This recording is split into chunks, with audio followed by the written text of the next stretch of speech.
오늘 말씀은 금년 부활 주간에 배우게 된 재림 신앙에 관한 두 번째 말씀입니다. 지난 16장 말씀은 예수님께서 자신을 시험하는 바리새인과 사두개인들을 떠나서 가시며 주신 말씀이었습니다. 오늘 24장 말씀도 비슷한 맥락이 있습니다. 예수님께서 성전을 나와서 가시며 주시는 말씀입니다. 이때는 예수님이 외식하는 서기관과 바리새인들에게 저주를 선포하시고 예루살렘 성전이 황폐하여 버려진 바 되리라고 하신 후였습니다. 오늘 24장 앞에 23장 마지막에 이렇게 나와 있죠. 38절에 예수님은 하나님을 헛되이 예배하는 사람들과 그런 그들의 소굴이 된 성전은 미래가 없음을 분명히 하셨습니다. 그러면서 오늘 말씀을 통해 하나님을 참되게 예배하는 하나님의 백성들을 위한 새로운 미래를 말씀해 주셨습니다. 그것은 우리 주 예수님이 구름을 타고 능력과 큰 영광으로 재림하심으로 시작될 모든 하나님 백성의 참된 소망이 될 미래입니다. 오늘 본문에서는 이에 대해 자세히 다 말씀해 주신 것은 아닙니다. 이에 대해서는 우리가 4월부터 살펴볼 요한계시록 한 권의 성경을 통해 좀 더 상세히 배울 수 있을 것입니다. 본문에 보면 당시 제자들은 예수님이 예고하신 예루살렘 성전의 파괴를 주의 임하심과 세상의 종말이 오는 일로 받아들일 수밖에 없었습니다. 제자들은 그때가 언젠지, 그때가 왔음을 알 수 있는 징조는 무엇인지 예수님께 묻게 되었습니다. 그러나 예루살렘 성전의 멸망과 세상의 종말은 같이 벌어지는 일이 아닙니다. 전혀 별개로 있게 되는 일입니다. 오늘 본문에서 예수님은 이 둘을 구분해서 가르쳐 주십니다. 그래서 우리는 오늘 본문의 각 말씀들이 어디에 속한 이야기인지, 둘 중에 어느 범위에 속한 것인지 잘 구분하는 것이 필요합니다. 또한 예수님 오늘 본문에서 제자들에게 가르쳐 주시려는 초점을 잘 파악하는 것도 필요합니다. 그 초점은 두 가지 일은 반드시 있을 일이기 때문에 그때를 위하여 신자들이 어떻게 준비해야 하는가, 준비에 초점이 있다는 것입니다. 우리 오늘 말씀을 통하여 예수님의 말씀에 기초한 재림신앙, 종말신앙을 새로이 할 수 있기를 기도합니다. 첫째, 환난의 시대에는 사람의 미혹을 받지 않도록 주의해야 합니다. 1절부터 14절입니다. 3절에 보면 제자들의 관심사가 무엇입니까? 어느 때에 이런 일이 있겠사오며 주의 임하심과 세상 끝에는 무슨 징조가 있겠느냐는 것입니다. 그러나 예수님의 관심사는 무엇입니까? 우리가 4절을 읽어보겠습니다. 4절 시작. 예수께서 대답하여 이르시되 너희가 사람의 미혹을 받지 않도록 주의하라. 예수님께 가장 중요한 것은 제자들이 예수님 절대 중심의 신앙을 잃지 않는 것입니다. 그래야 예수님이 주시는 영생을 잃지 않기 때문입니다. 예루살렘 성전의 멸망이 뜻하는 그런 세상의 혼란은 사람들을 두렵게 합니다. 그런 때에는 많은 사람들이 자기를 그리스도다, 자기가 구원자다라고 하며 사람을 미혹합니다. 죄송합니다. 이렇게 미혹할 수 있는 것은 사람들이 두려움에 빠져 있기 때문입니다. 예루살렘의 멸망은 세상의 일반적 역사의 흐름 속에서 이루어지게 됩니다. 우리가 아는 대로 AD 66년부터 70년까지의 로마 유대 전쟁을 통해 예루살렘이 멸망하게 됩니다. 그래서 성전의 멸망을 앞둔 시대를 사는 사람들은 난리와 난리의 소문을 듣게 됩니다. 그때 민족이 민족을, 나라가 나라를 대적하여 일어나게 되고 곳곳에 기근과 지진이 있게 됩니다. 그러나 예수님은 분명하게 알아야 한다고 하십니다. 그것은 6절에서와 같이 이런 일이 있어야 돼, 아직 끝은 아니라는 것입니다. 이런 일이 있는 것이 세상의 종말을 뜻하는 것이 아니라는 뜻입니다. 8절에서와 같이 이 모든 것은 재난의 시작이라는 것입니다. 이런 일들은 이 세상이 불완전한 것이며 새하늘과 새 땅의 하나님 나라로 다시 태어나야 할 것임을 알려주는 진통과 비슷하다는 뜻입니다.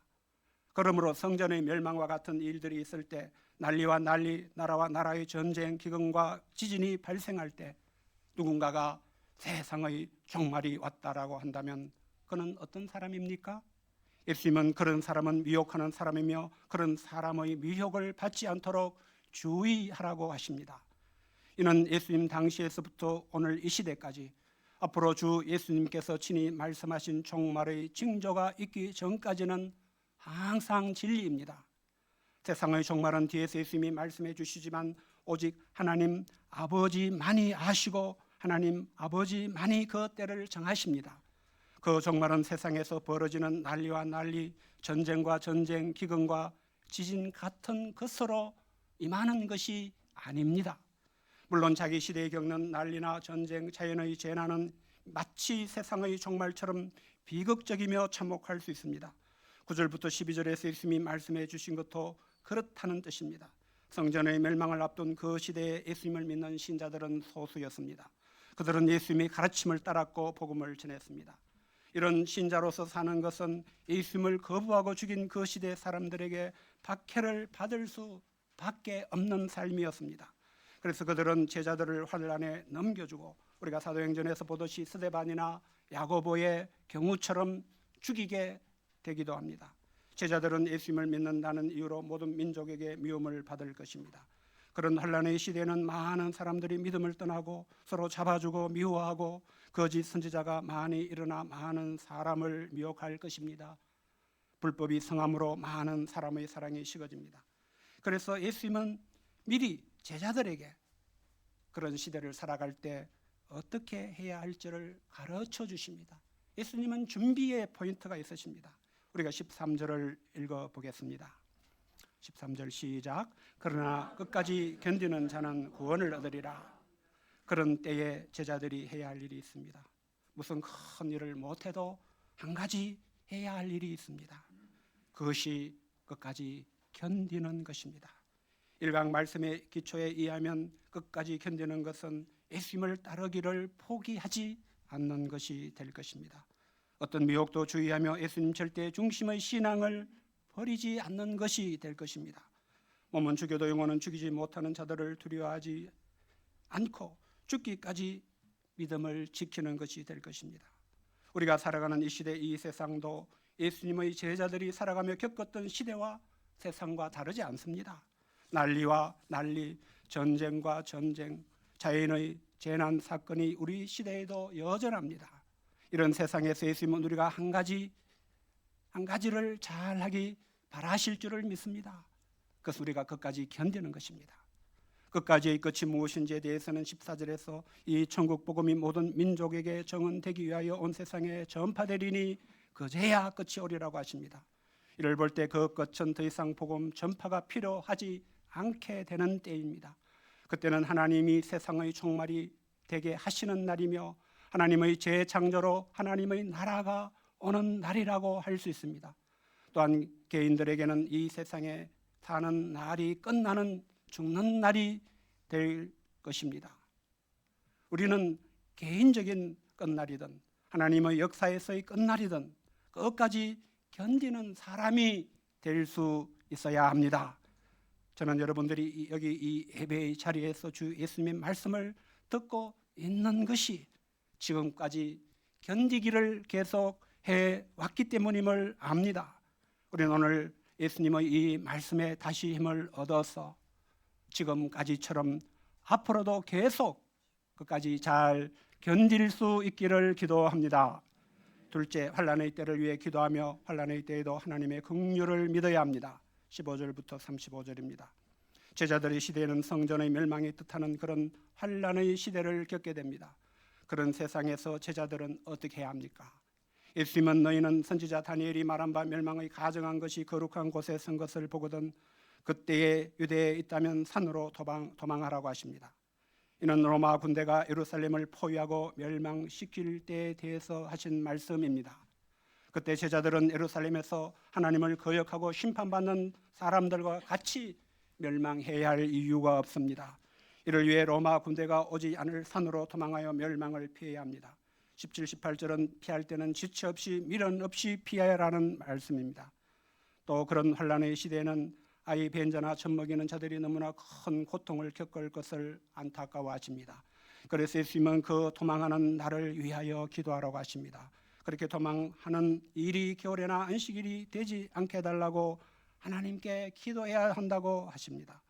예루살렘 멸망의 날은 하나님께서 그 날들을 감하지 않으시면 모든 사람이 구원을 얻지 못할 만큼 큰 환난이 될 것입니다.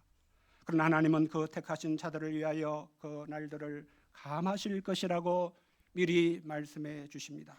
우리는 이를 통해서 우리가 살아가는 이 시대에 겪는 우리 각자의 환난의 날에도 어떻게 해야 할지를 배울 수 있습니다. 우리가 어떻게 해야 될지 모르면 그저 우리 본능대로 두려워할 수밖에 없습니다. 우리가 이 세상에 사는 동안 우리가 비록 신자들일지라도 세상에 있는 난리와 전쟁과 자연의 재난을 세상 모든 사람과 똑같이 겪을 수밖에 없습니다. 하나님께서 우리만을 예외가 되게 하지는 않으십니다. 코로나도 같이 겪게 하시고 경제 위기나 전쟁도 같이 겪게 하십니다. 통계를 보니 우리나라의 최근 인구 10만 명당 암 발병 비율은 대략 500여 명 정도입니다. 1년에 대략 25만 명 이상이 우리나라에서 새롭게 암 환자가 된다고 합니다. 우리도 이 세상에 살기 때문에 우리 중에도 생명을 위협하는 암과 같은 치명적인 건강 문제를 세상 사람들과 똑같이 겪을 수밖에 없습니다. 목자님들과 선교사님들의 특별한 기도 제목 공유방에 보면은 거의 매주 새롭게 암 환자를 위해서 기도해달라는 요청이 올라옵니다. 그러나 우리는 그런 환난의 날에도 하나님 아버지께 기도할 수 있습니다. 그런 환난의 날이 감당할 수 없는 심히 되지 않게 해 주시기를, 긍휼이 많으신 하나님 아버지께 그런 환난의 날을 감해 주시기를 기도할 수 있습니다. 제자들은 그때 도망하는 그 날이 우기가 되어 계곡마다 급류가 흐르는 겨울이 되지 않게 해 주시기를 기도해도 되었습니다. 제자들은 그날이 안식일이 되지 않게 해 주시기를 기도할 수 있었습니다. 왜냐하면 안식일이라는 율법에 매여 있는 사람들은 아니 안식일에 800걸음 이상 걸으면 범죄가 되는데 나는 도망할 수 없어. 옛날의 신앙에 매여 있을 수 있기 때문입니다. 우리도 주님의 은혜로운 이 약속을 기억하고 각자 자신의 환난의 날이다 싶을 때, 세상이 함께 겪는 환난의 날을 만날 때 기도할 수 있어야 되겠습니다. 예수님은 기도할 수 있다고 하십니다. 가정의 문제에서도, 직장의 고난에서도, 때로는 병들고 어려울 때에도 택하신 자 된 우리를 위하여 환난의 날을 감해 주실 긍휼의 하나님을 바라보고 믿을 수 있어야 되겠습니다.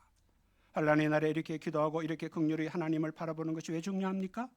23절 이하에서 예수님이 다시 간절히 말씀해 주시는 대로 사람의 미혹에 빠지지 않을 수 있기 때문입니다.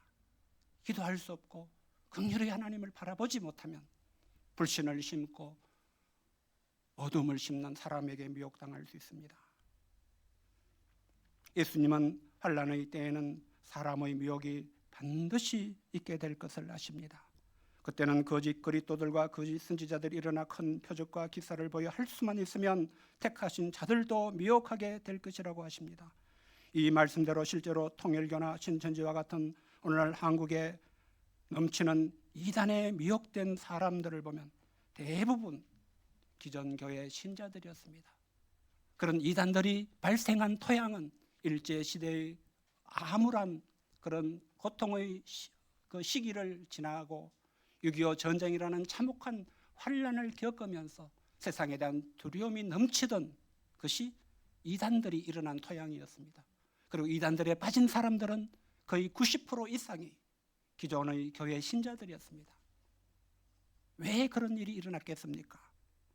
예수님이 미리 말씀해 주신 것, 성경을 바르게 알지 못하였기 때문이었습니다. 우리는 24절에서 같이 예수님이 미리 말씀해 주신 것을 통해 어떻게 세상의 모든 거짓 그리스도와 선지자를 분별할 수 있는지를 배울 수 있습니다. 다시 오시는 예수님은 결코 누가 여기 있다 저기 있다고 말해야 할 필요가 없이 오시게 되기 때문입니다. 예수님은 번개가 동편에서 나서 서편까지 번쩍임같이 모든 사람이 다 자기의 눈으로 예수님이 오신 것을 알 수 있게 오실 것이라고 하셨습니다. 구체적으로 이것이 어떤 모습이 될지 저는 잘은 모르겠지만 누가 예수님 오셨어라고 말해주지 않아도 예수님이 오셨구나 알 수 있게 오시겠다고 하셨습니다.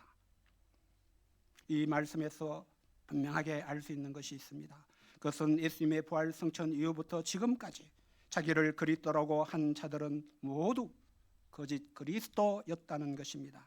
28절에서 죽음이 있는 곳에 독수리들이 모일 것이라는 말씀은 욥기 39장 29절 30절에 기초한 속담입니다.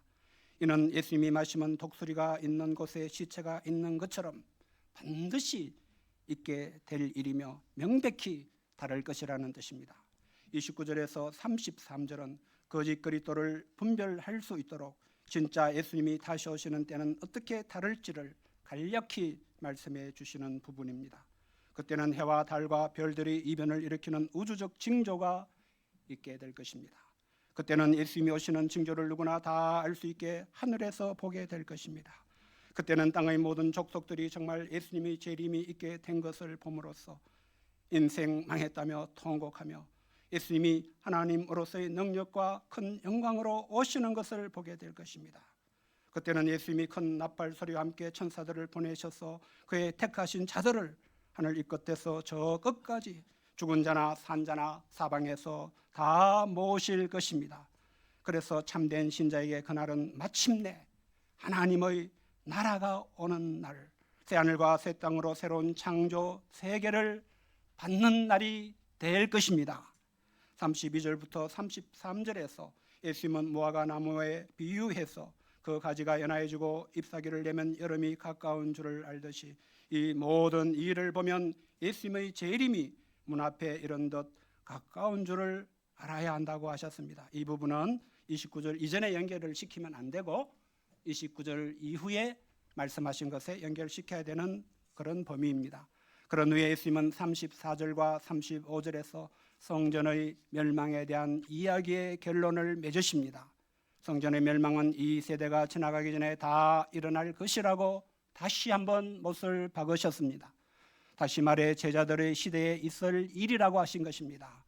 이에 대해서는 천지는 없어질지언정 내 말은 없어지지 아니하리라고 하실 정도로 확실함을 강조하셨습니다.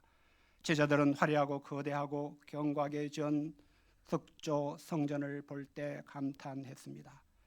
그들이 만일 예수님 절대 중심의 신앙을 갖지 못하면 그 시대의 성전 중심의 종교 문화에 젖어 종교 생활을 하다가 멸망하게 될 것입니다. 아무리 예수님이 보라 너희 집이 황폐하여 버려진 바 되리라 말씀하셔도 속으로는 에이 어떻게 이 성전이 파괴되고 버려질 수 있겠어? 그럴 리 없어? 라고 하면서 자기 생각, 자기 시각, 자기 판단을 가지고 자기 시대를 살게 될 것입니다. 그러나 예수님은 거듭 성전의 멸망을 확언하셨습니다. 돌 하나도 돌 위에 남지 않을 거야. 천지가 없어져도 내 말은 없어지지 않을 거야. 예수님 말씀대로 약 40년이 지났어. 예루살렘 성전은 돌 위에 돌 하나도 남지 않고 로마 군대는 성전을 무너뜨린 뒤에 그 잔해까지 다 치워버렸습니다. 왜 예수님은 성전이 황폐하여 버려진다고 하십니까? 돌 위에 돌 하나도 남지 않는다고 하셨습니까? 예수님은 그 속을 보셨습니다. 성전은 강도의 소굴이 되었기 때문이었습니다. 예수님도 하나님의 중심적 시각을 가지고 보셨습니다. 성전은 참된 성전으로 오실 예수님의 표지판에 지나지 않았습니다. 그 성전을 우상시했을 때 하나님은 그 성전을 없애셨습니다. 그러므로 제자들은 예수님 절대 중심의 신앙을 가지고 자기 시대를 읽고 자기 시대를 예수님 말씀의 기초에 살 수 있어야 됩니다. 참 소망을 예수님께서 다시 오실 재림에 두고 그 재림의 날에 주실 부활과 하나님 나라에 두어야 합니다. 그 소망 때문에 주와 복음을 위하여 살 수 있어야 됩니다. 우리도 이번 부활 주간에 다시 공부하는 재림에 관한 이 말씀 속에서 예수님의 음성을 듣게 되고 재림신앙을 새로이 할 수 있기를 기도합니다. 셋째, 재림신앙은 충성되고 지혜 있는 종과 같이 되어 살아가는 것입니다. 36절부터 51절입니다. 예수님은 성전 멸망 사건이 단면이 되는 이 세상에 일어나는 난리나 전쟁, 재난은 세상의 종말의 징조가 아니라는 것을 분명히 하셨습니다. 그런 일들은 하나님의 나라가 새하늘과 새 땅으로 다시 올 것이라는 소위 알람이나 진통과 같은 것이라고 말씀해 주셨습니다. 하나님은 이런 일들을 통해 우리에게 이 세상이 진정한 소망이 아니며 예수님이 다시 오실 때 주실 하나님 나라가 참 소망, 산 소망인 것을 항상 상기시켜 주고자 하십니다. 그러면 이런 알람이나 진통은 언제 끝나고 세상의 종말은 언제 오게 되는 것입니까? 이에 대해서도 예수님은 분명하게 못을 박아 말씀해 주십니다. 36절을 같이 읽어보겠습니다. 36절 시작. 그러나 그 날과 그 때는 아무도 모르나니 하늘의 천사들도 아들도 모르고 오직 아버지만 아시느니라. 오직 세상의 종말은 하나님 아버지가 정하시는 그 날이 될 것입니다. 그래서 하나님 아버지 외에는 아무도 알 수 없습니다. 그러므로 세상의 종말이 될 예수님의 재림의 날은 언제가 될지 그 날은 아무도 알 수 없습니다. 앞에서 말씀해 주신 것은 예수님이 재림하실 때는 거짓 그리스도가 여기 있다 저기 있다고 할 때와는 다를 것이라는 것이었습니다. 징조를 통해서 때를 알 수 있다는 것이 아니었습니다. 그런데 우리에게는 예수님의 고난과 죽음과 부활이 중요하듯이 남아있는 예수님의 재림도 똑같이 너무도 중요함을 알아야 됩니다. 우리가 예수님을 믿는다고 하면서 예수님의 재림을 중요하게 여기지 않는다면 재림이 우리에게 가능하게 하는 신자로서의 윤리적인 삶은 무시되고 말 것입니다. 오늘 기독교가 왜 세상의 비방을 듣고 도덕적인 타락에 대한 질책을 받는 그런 종교가 되었을까? 재림신앙이 약해졌기 때문입니다. 사실 재림신앙의 기초에서 오늘을 살지 않기 때문입니다. 왜 중요한가는 오늘 본문에 이어지는 25장에서 사실 말씀해 주십니다. 예수님은 25장에서 다시 오실 때에 각 사람이 행한 대로 갚아 주시게 되는 이야기를 하십니다.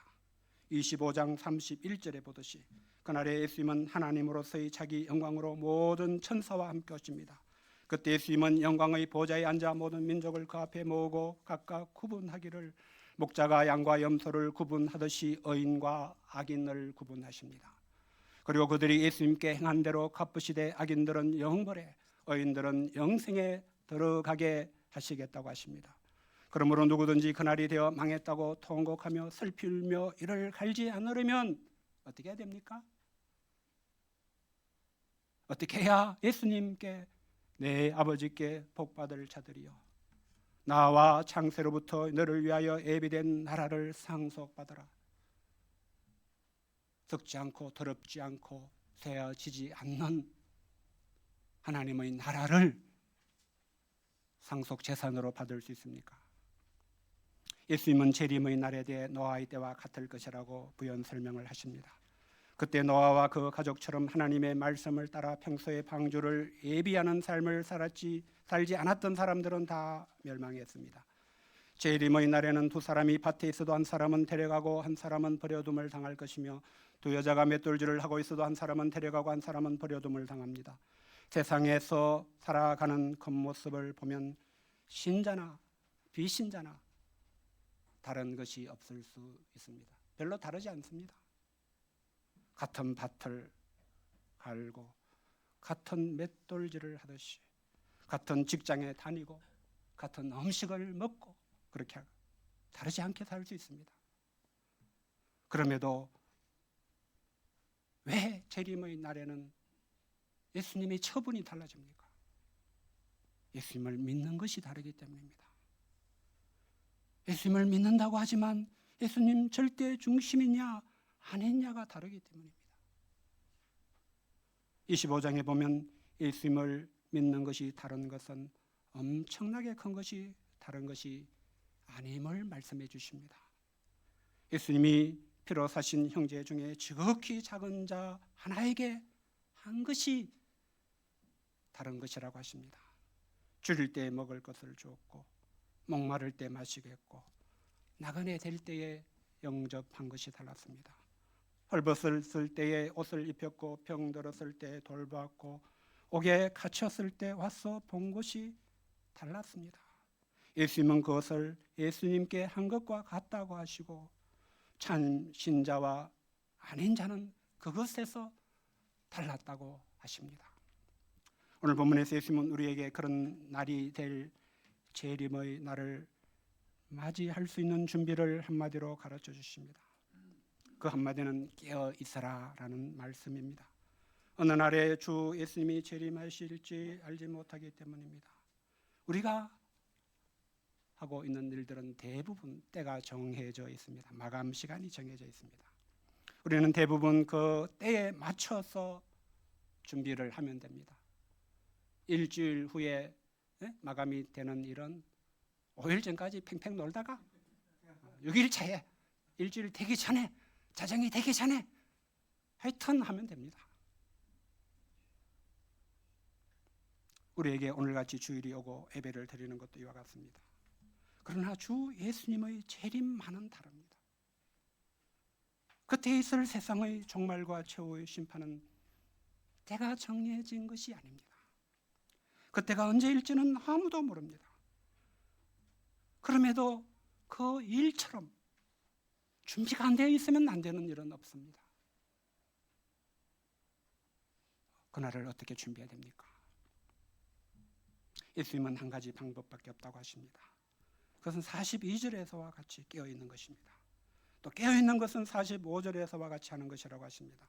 충성되고 지혜 있는 종이 되어 주인에게 그 집 사람들을 맡아 때를 따라 양식을 나눠 주듯이 신앙생활을 그렇게 하는 것이라고 하십니다. 그렇지 않은 것은 악한 종과 같이 하는 것이라고 하십니다. 악한 종은 주인이 더디 오리라고 하며 동료들을 때리고 술 친구들과 더불어 먹고 마십니다.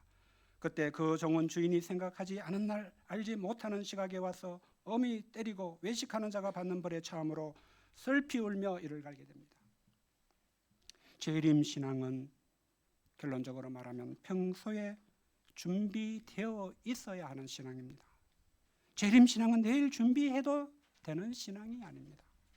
내일은 주 예수님이 재림하시는 날일 수도 있다고 생각하면 그럴 수 없습니다.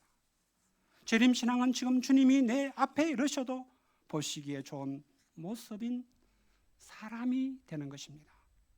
그런 사람만이 내 아버지께 복받을 자들이여 나와 창세로부터 너희를 위하여 예비된 나라를 상속받으라는 이 복된 말씀을 들을 수 있습니다. 축구를 하려는 사람은 축구 클럽에 등록을 하고 배우게 됩니다. 우리 중에 이제 축구 클럽 등록한 사람 있죠? 맨 처음에 가면 아마 강의실에 모아놓고 축구가 뭔지, 축구는 손으로 하는 거 아니야? 밖에 나갔을 때 공 집어넣을 때만 손 쓰는 거야. 이런 축구를 이론적으로 가르쳐 주겠죠. 그런 다음 운동장으로 나가서 야, 공은 이렇게 차는 거야. 공 차는 법도 가르쳐 주고 전에는 그냥 아무리 차도 안 갔는데 코치한테 자세를 이렇게 하고 디딤발은 이렇게 놓고 공을 맞추는 위치는 요 부분 맞추고 그렇게 힘을 이렇게 한번 줘봐. 근데 공이 막 날아가. 똑바로 날아가. 막 즐겁죠. 기쁨이 생기죠. 탁구도 마찬가지라고 또 우리 형제들이 이야기하더라고. 제가 축구 좋아해서 축구 이야기하니까 목사님 탁구도 마찬가지인데요. 무슨 이야기 하려고 합니까? 축구를 이론만 배우면 축구의 맛을 알 수가 없죠. 맨날 관중석에 앉아서 참견하는 그런 관중이 될 수밖에 없습니다. 축구는 필드에 나가서 몸으로 익혀야 즐길 수가 있는 것입니다. 갈라디아서를 형제들과 함께 공부하면서 우리 신앙도 똑같구나. 우리가 성경 공부를 하고 예배를 통해 말씀을 듣는 것은 축구를 비유로 하면 이론을 배우는 것입니다. 진짜 우리가 신앙의 즐거움을 맛보면서 예수님 원하시는 사람이 되려면 필드에 나가야 됩니다. 삶에서 주님이 말씀을 통해 가르쳐 주신 것을 적용하고 행하면서 내 몸에 익혀 나가야 진짜 신앙이 됩니다. 그리고 그 출발점은 갈라디아서를 보니까 사랑을 배우는 것입니다. 사랑으로 사는 것을 배우는 것입니다. 사랑으로 서로 종노릇하는 것입니다. 성령님을 우리 삶의 필드에 코치로 모시고 이제 구체적으로 예수님에게 들은 말씀을 하나하나 적용하면서 사는 것이 무엇인지를 익혀나가는 것. 갈라디아에서 보니까 형제에게 죄짓지 않기를 배우는 것. 서로 교제하는 가운데 이 사람이 지금 힘들어하는구나. 그 짐을 서로 져주기를 배우는 것. 가르침을 받는 자로서 말씀을 가르치는 자와 모든 좋은 것을 함께하는 것 등 이제 사소한 예들을 쭉 드는 것을 볼 수가 있었습니다. 우리가 재림 신앙을 갖는다는 것은 성경을 통해서 예배를 통해서 배운 주님의 말씀을 가슴에 품고 삶의 필드에 나가서 내 삶의 주변에서 하나님이 허락하신 사람들과 함께하면서 사랑을 배워나가는 것입니다. 냉수 한 그릇을 줄 수 있는 사람, 외로움 속에 있는 사람의 이야기를 들어줄 수 있는 사람이 되는 것도 재림신앙입니다. 우리는 일강 말씀을 통해 신약 시대의 신자는 예수님 절대 중심의 신앙이 있어야 함을 배웠습니다. 이는 우리 주 예수님만이 우리의 구원을 위하여 고난과 죽음과 부활을 성취하신 그리스도이시며 살아계신 하나님의 아들이시기 때문입니다. 또한 오늘 말씀에서 보면 주 예수님은 하나님으로서 능력과 큰 영광으로 다시 오셔서 하나님의 참된 백성들을 모아 영원히 다스리실 주요 왕이시기 때문입니다. 이것이 성경이 말하는, 성경이 우리에게 요구하는 신앙의 기초입니다. 재림신앙도 예수님이 직접 말씀해 주셨습니다. 우리가 다른 어떤 말씀에서 은혜를 받는 것과 같이 우린 재림의 말씀에도 은혜를 받을 수 있어야 됩니다. 성령님이 함께 하시는 사람에게는 재림의 말씀을 비현실적인 말씀으로 듣지 않고 나를 위해서 주시는 하나님의 말씀으로 들리게 역사하실 줄을 믿습니다. 성경이 말한 모든 것은 우리 개인들이 살고 죽는 일생을 초월하여서 반드시 이루어지게 될 것입니다. 모든 사람은 신자든 비신자든 부활 안에서 성경이 말하는 모든 것이 자기에게도 적용이 되고 실행이 되는 날을 맞게 될 것입니다. 그러므로 우리는 오늘 말씀을 통하여 예수님이 말씀해 주신 것 안에서 이 세상을 보는 시각, 소위 기독교 세계관을 가질 수 있어야 됩니다. 정말 알아야 할 것을 예수님에게서 듣고 배우고 알고 지각하는 사람이 되어야 됩니다. 그래서 주 예수님이 말씀해 주신 대로의 재림 신앙을 우리가 새로이 할 수 있게 되기를 바랍니다. 오늘 말씀에서 예수님은 재림 신앙은 무슨 거창한 것이 아니라고 하십니다. 충성되고 지혜 있는 종이 되어서 그 집 사람들을 맡아 때를 따라 양식을 나눠주는 경우처럼 우리의 신앙 안에서 주님이 내게 말씀하신 것의 기초에서 충성되고 지혜 있는 사람이 되는 것이 재림신앙입니다. 형제 중에 지극히 작은 자를 위해 물 한 잔, 대화 한마디를 나눌 수 있는 사람이 되는 그것도 재림신앙이라고 말씀드렸습니다. 우리가 한 주 한 주 말씀을 공부하고 예배를 드린 후에는 축구 교실에 가서 이론 수업만 받고 집으로 도망치는 사람처럼 되지 않으면 좋겠습니다. 우리 삶의 필드에서 재림신앙을 배우고 행하는 사람이 되기 위하여서 그런 삶을 나누고 그런 삶을 체크하고 그런 삶을 다시 한번 방향을 잡고 필드에서 성령의 인도하심을 받아서 경험하는 신앙, 변화되고 몸에 익히고 성숙해지는 그런 그리스도인이 되고자 하기를 간절히 기도합니다. 하나님께서 우리에게 재림하실 주 예수님을 소망하게 도우시고 참된 재림 신앙으로 살아가는 지각과 행함이 있는 우리 자신이요, 우리의 여회요, 우리의 교회가 되게 해주시기를 간절히 기도합니다. 30절 요절 읽겠습니다.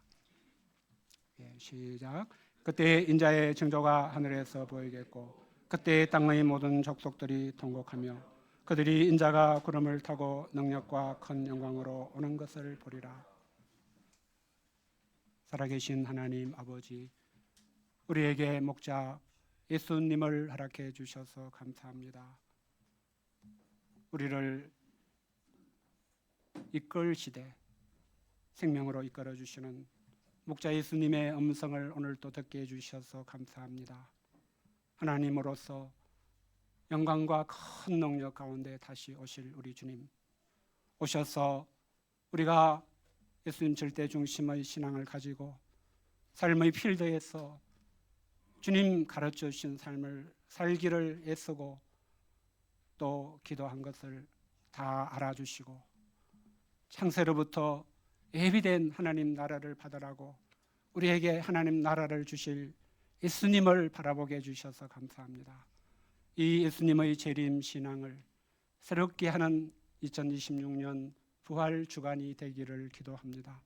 이 부활 주간을 계기로 우리의 삶의 모습들이 주님의 음성을 기억하고 주님의 음성을 필드에 행하는 그런 자리로 한 걸음 더 나아가는 역사 있기를 간절히 원하고 기도합니다. 예수님의 이름으로 기도하였습니다. 아멘.